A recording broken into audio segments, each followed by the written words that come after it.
Now for more on this, we are being joined by Ben Aris, who is the founder and editor-in-chief of BNE Intel News and also former Moscow bureau chief of the Daily Telegraph from Berlin. Mr. Aris, thank you so much for joining us. Good to see you again. Since the start of this war, the West, especially the United States, has been very clear that the arms they provide are to defend Ukraine and not attack Moscow. Do you think it's time West changes that stance?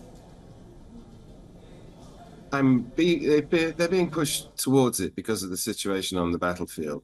I mean, for most of this war, the last 2 years, it's been fought, in Ukrainian territory, far away from the Russian border, along the Dnieper River in the middle of the country, Kherson. And what's happened now is that because of the lack of ammunition, because of the lack of air defense, that Russia's concentrated its attack on Kharkiv. And Kharkiv is only 40 kilometers from the Russian border. It's Ukraine's second biggest city. It's extremely important. And it's managed to hold out despite really heavy attacks on it throughout the war.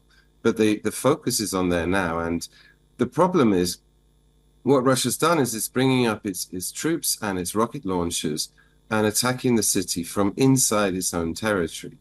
And Ukraine can't do anything about it. If there's fighting in the field, like in the middle of the country, then you've got a regular battle. But because Russia's taking advantage of this ban of use of Western weapons, that the Ukrainians can't hit the supply lines, they can't hit the troops that are massed, they can't hit the rocket launchers. I mean, on the Belgorod highway, which runs down the border, you've got Grad missile launchers parked there, lobbying bombs into Ukraine, into Kharkiv, and they can't fight back.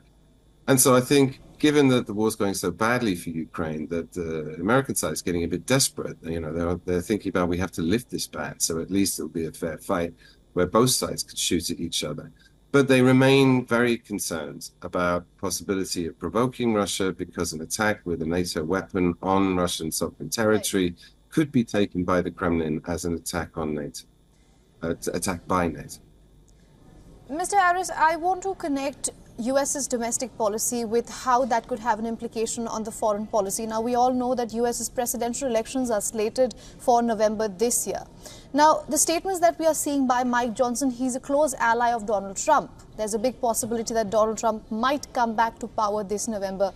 I want to ask you, how do you see, and if at all you see, US's foreign policy changing towards the war in Ukraine in case Donald Trump comes back to the White House?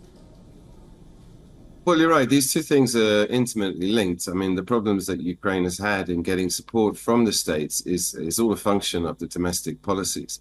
And we should also bear in mind that Johnson and also Blinken, who commented on this, who's the foreign minister, neither of them are qualified to talk about military strategy. And within the White House, there seems to be a split, because Jake Sullivan, the national security advisor, the one who can talk about military strategy, has come out adamantly, as has the Pentagon, to say that we don't want these attacks in Russia because of the dangers of escalation.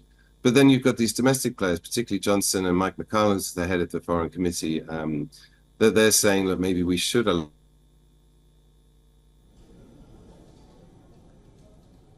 All right, we seem to have lost Mr. Aris.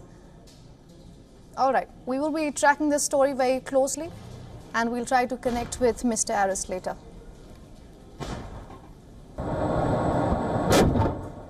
For all the latest news, download the WION app and subscribe to our YouTube channel.